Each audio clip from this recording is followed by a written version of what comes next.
Third ওয়েবিনারে আমি যতটুকু দেখেছি এ পর্যন্ত আমরা প্রায় 165 থেকে 170 জনের মতন ফিজিশিয়ান আমরা উপস্থিত আছি জুমে এবং ফেসবুকে। আমাদের লাইভ স্ট্রিমিং হচ্ছে দুটো মিলে। It's a pride for us যে আমরা এত স্বতঃস্ফূর্তভাবে সবাই অংশগ্রহণ করেছি, এবং শুধু অংশগ্রহণই করি নেই বা আমরা প্রেজেন্টেশন গুলো শুধুমাত্র শুনেছি তাই না, আমরা অনেক প্রশ্ন করেছি, এবং সে প্রশ্নগুলো আমি কিছু দুই একটা বলতে চাই। স্পেসিফিক কিছু প্রশ্ন আছে কারো কাছে। আমি প্রথম ডক্টর সোহেলি আপার কাছে আসবো।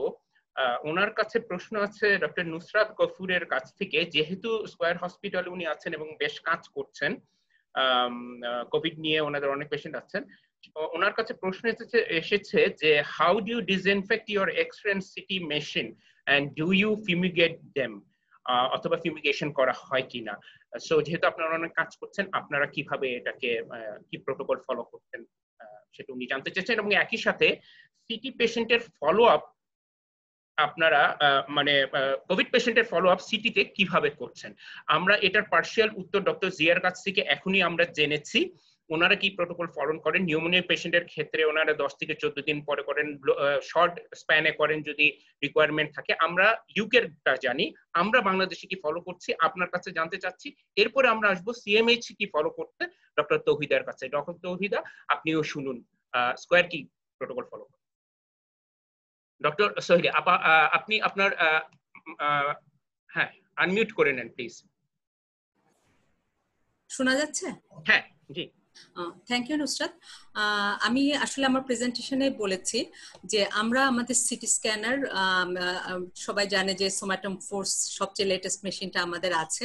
তো ওটা আমাদের একটা নির্দিষ্ট টাইম বিকাল 5টা থেকে রাত 9টা বা অনওয়ার্ড 10টা পর্যন্ত সাসপেক্টেড অ্যান্ড ডায়াগনস্টিক কোভিড পেশেন্টের জন্য আমরা ডেডিকেশন করেছি সেই মেশিনটাকে।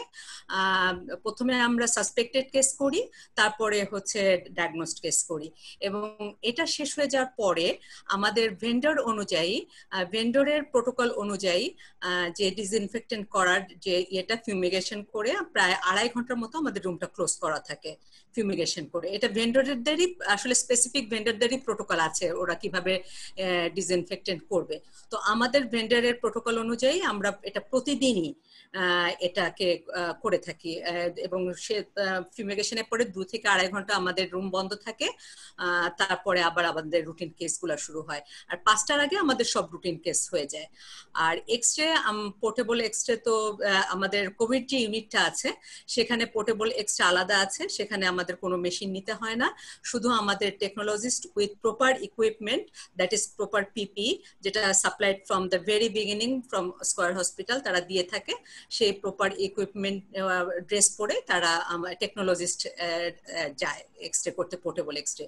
এবং ডিপার্টমেন্টেও কিছু আউটপেশেন্ট থেকে সাসপেক্টেড কেস আসে, সেক্ষেত্রে যেভাবে ফাতেমা দোজা দেখিয়েছে আমরা ঠিক একই প্রোটোকলটা ফলো করি। আমাদের ক্যাসেটো ভাবে কভার থাকে, আমাদের গ্লাসের বাইরে থেকে আমাদের পজিশনিং এর জন্য কোনো টেকনোলজিস্ট ভেতরে যায় না, তারা গ্লাসের বাইরে থেকে মাইকে পেশেন্টের পজিশনিং বলে দেয়, তারপর এক্সরে করার পরে তারপর এক্সরেটাকে সেটার ফিউমিগেশন করা হয় না, প্রত্যেকটার পরে জাস্ট ডিসইনফেক্টেন্ট দিয়ে এটাকে মেশিনটাকে আমাদেরকে ডিসইনফেক্টেন্ট করা হয়। আর আমাদের সমস্ত staff including patient care attendant থেকে ডাক্তার সবাইকে আমাদের প্রপার মাস্ক, যার যেখানে পিপি তো সবার দরকার নাই, যারা আমাদের আল্ট্রাসোনোগ্রাম করে তাদেরকেও দেওয়া হয়।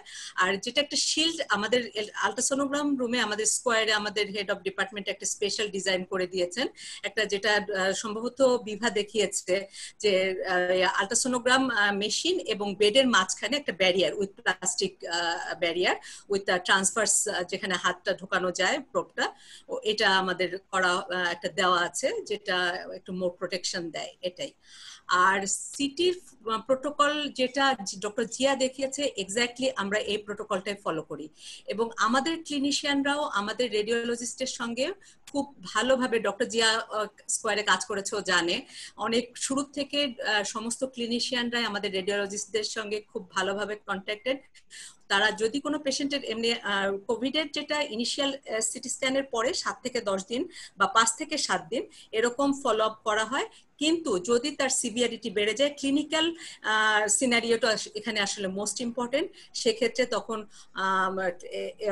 সেই ক্লিনিশিয়ান আমাদের সঙ্গে আলাপ করেন যে তারা আরো আর্লি ফলো আপটা চান, তখন আমরা বললে ওনারা সে পেশেন্ট পাঠিয়ে দেন। আর না হলে রুটিনলি 7 to 8 যেটা ইয়ে দেখিয়েছে ডক্টর জিয়া দেখিয়েছে, আমরা এক্স্যাক্টলি এই প্রোটোকলটাই ফলো করে থাকি। Thank you.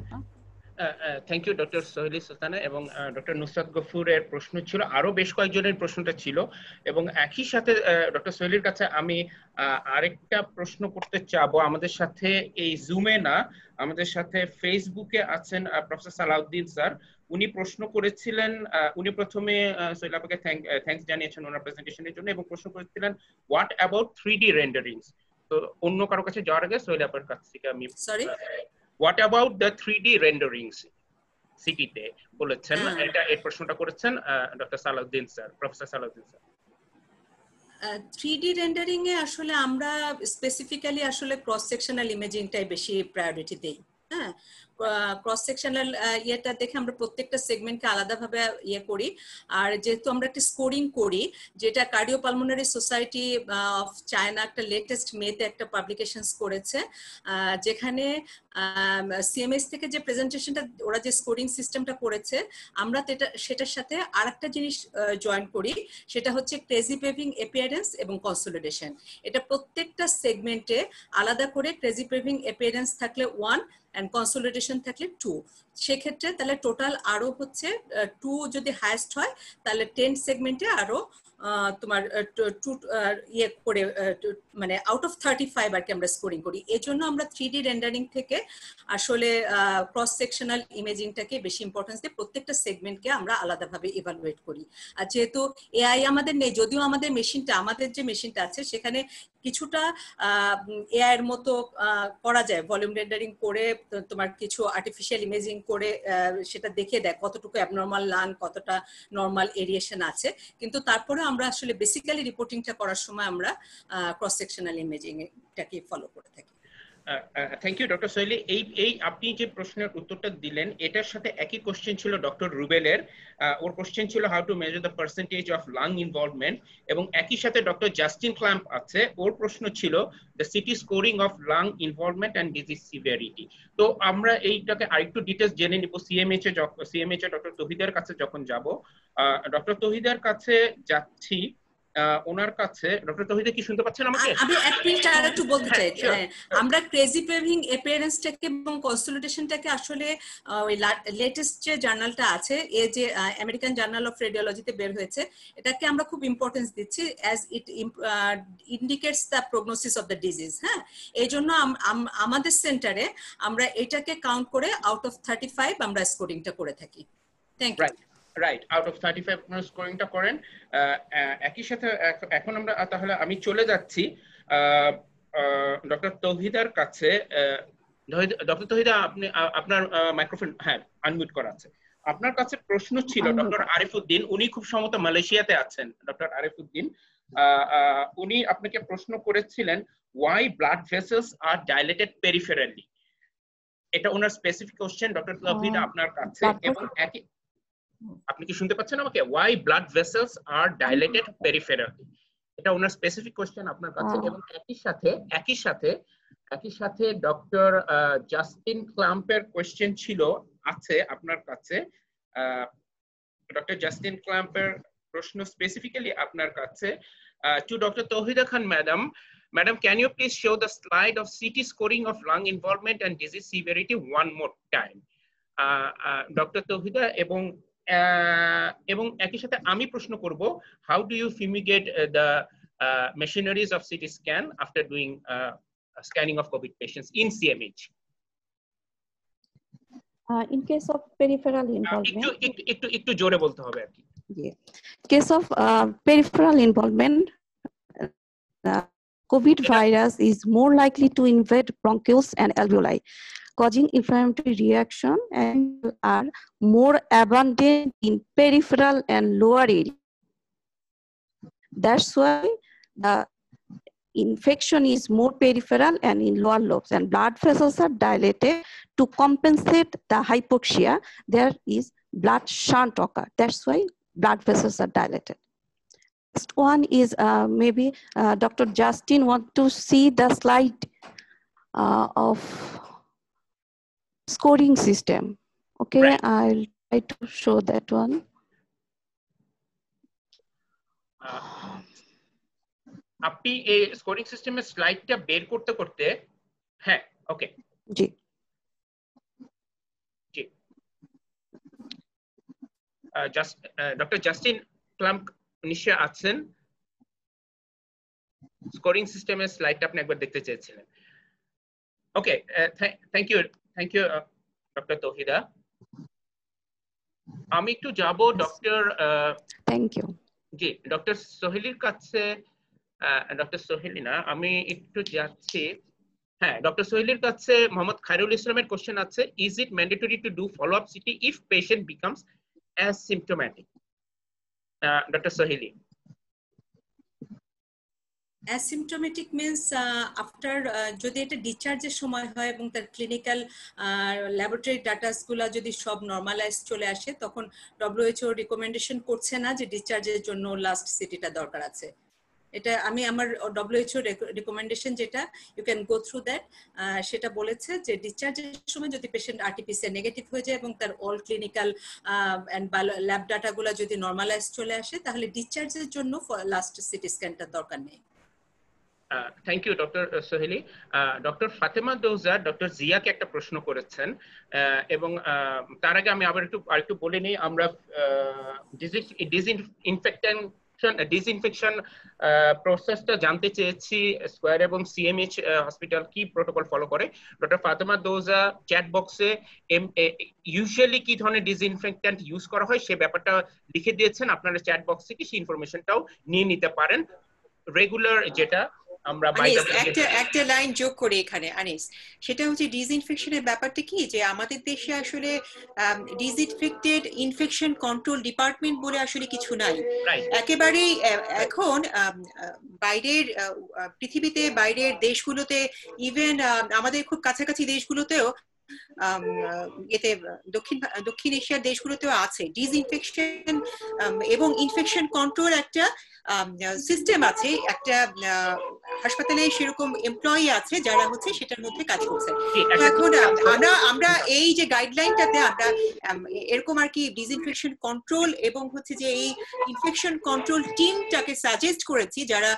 রেডিওলজি ডিপার্টমেন্ট থেকে শুরু করে সবগুলো ডিপার্টমেন্টের ডিসইনফেকশন গুলো কন্ট্রোল করে আমি আসলে গতকাল এমনিতে তো নেটে কিছু দেখেছিলাম তাছাড়া জিয়াকেও জিজ্ঞেস করেছিলাম আমি জার্মানিতে কথা বলেছি তো ওরা যেটা বললো ফিডব্যাক সেটা হচ্ছে যে আসলে ওই টিমটাই সমস্ত কিছু সিটি হয়ে যাওয়ার পরে ইভেন নট দ্য রেডিওগ্রাফার্স সেই ডিসইনফেক্টেড টিম ওরাই ওদের দায়িত্ব নিয়ে ওয়াইপ আউট করে তো এখানে একটা বিষয় আছে সেটা হচ্ছে কি যে কোভিড পেশেন্টের সংস্পর্শে যেটুকু জায়গা আসে সেই জায়গাটুকু সেটা হতে পারে বেড অথবা যে জায়গাটাকে সে ধরলো সেই জায়গাটুকু ওয়াইপার দিয়ে ওয়াইপ করতে হবে এখানে কিন্তু স্প্রে করা যাবে না আর একটা প্রশ্ন আসছে যে ফিউমিগেশন ইউনিভার্সিটি অফ উইসকনসিন আপনারা নেটে দেখতে পারেন ওরা হাইড্রোজেন পারঅক্সাইড ফিউমিগেশন এটা হচ্ছে ভেপার ইউজ করে vapour that is not the spray spray liquid আর একটা হচ্ছে যে ভেপার টোটালি আলাদা তো ওখানে যেটা বলেছে সেটা হচ্ছে যে ইউনিভার্সিটি অফ উইসকনসিন এরা হলো আল্ট্রাসাউন্ড এবং অন্যান্য ইমেজিং সেন্টারের মধ্যে হাইড্রোজেন পারঅক্সাইড ভেপার ইউজ করছে কিন্তু আমি জানি না আমাদের এখানে আসলে অ্যাভেলেবল না এবং ইউরোপের যে জিনিসটা দেখলাম চায়নাতে যে জিনিসটা দেখলাম সেটা মোস্টলি হচ্ছে বেনজাইল ইথিলিন এর ডাইলুট পোর্শন এবং তার সাথে কিছু ক্লোরিন ম্যাটেরিয়াল মিলিয়ে সে একটা ওয়াইপের মতো তৈরি করা হয় এবং এই ওয়াইপটা দিয়ে সবকিছু মোছা হয় যতক্ষণ না এই ভেজা ভাবটা চলে যায় ততক্ষণ পর্যন্ত শুকানো হয় আর একটা বিষয় হচ্ছে যে কখনো মেশিনারিজের মধ্যে অ্যালকোহল ইউজ করা যাবে না কারণ অ্যালকোহল হচ্ছে আল্ট্রাসাউন্ডের যে প্রোবটার মধ্যে যেখানে পিজোইলেকট্রিক ম্যাটেরিয়াল গুলো থাকে ওগুলোর সেন্সিটিভিটি লস করে দেয় এবং যদি আমাদের গ্যান্ট্রির কোথাও যদি অ্যালকোহল চলে যায় সেটাও হচ্ছে ক্ষতিকর হবে কনসোলের কোথাও তো এই বিষয়টা আর কি মাথায় রাখতে হবে thank you doctor Fatema Douja doctor Zia আমার কথা শুনতে পাচ্ছেন ডক্টর জিয়া আপনার মাইকটা প্লিজ আনমিউট করবেন। হ্যাঁ, শুনতে পাচ্ছি। রাইট, ডক্টর ফাতিমা তুজার কোশ্চেন ছিল আপনার কাছে, is ultrasound more specific than HSCT in diagnosing ARDS? এই উত্তরটা জানার আগে আমি একটু বলে নেই যে আল্ট্রাসাউন্ডের কি পারফরমেন্স আছে ইন ডায়াগনোসিং কোভিড, এরকম একটা প্রশ্ন ছিল, কে উঠেছিল, I lost the name of the doctor, but আপনি আপনার স্লাইডে খুব ক্লিয়ারলি বলে দিয়েছেন A line B line denote করে যে আমরা কিভাবে এবং কেন কতটুকু আমাদের USG can help us in diagnosing the covid patients. তো বাকি ডক্টর বিফার কোশ্চেন। আচ্ছা, আসল কথাটা হলো যে ultrasonogram is not use for diagnosing COVID, এটা হচ্ছে টু মনিটর দ্য কোভিড। আমরা এই জিনিসটা ভুললে হবে না, কারণ যে পেশেন্ট গুলো বিশেষ করে এটা হচ্ছে ITU সেটিং এ বা যারা ICU সাপোর্টে আছে তাদের ক্ষেত্রে, বিকজ একটা পেশেন্টকে ICU থেকে ট্রান্সফার করে সিটি স্ক্যানে এনে আবার এটাকে ফলো আপ করা it's really difficult job. So ওইটাকে মিনিমাইজ করার জন্য আলট্রাসোনোগ্রামটাকে নিয়ে আসা হচ্ছে। আলট্রাসোনোগ্রাম যেটা বলে সেটা হচ্ছে যে আমরা ওই A লাইন এবং B লাইন এবং এই কনসলিডেশনের ডিস্ট্রিবিউশনটা দেখে আমরা অ্যাসেস করি যে পেশেন্টের লাংটা কতটা ইনভলভড। এখন এই অ্যাসেসমেন্টটা প্রগনোসিস, পেশেন্টের ইমপ্রুভমেন্ট হচ্ছে নাকি পেশেন্ট ডিটেরিওরেট করছে, that we can assess by doing the ultrasound, which is very easy to do because it is portable and we can do it on a bedside. So considering the use of ultrasound in ITU patient, this is very important. Ami এটা বলবো না যে এটা সিটির চেয়ে ভালো in diagnosing ARDS, that is not the point. The point is to measure the prognosis or any deterioration of the patient condition in lung, especially in ICU. Especially in ICU setting. Yeah, yes, that should be. Yeah. Thank you, Dr. Zia.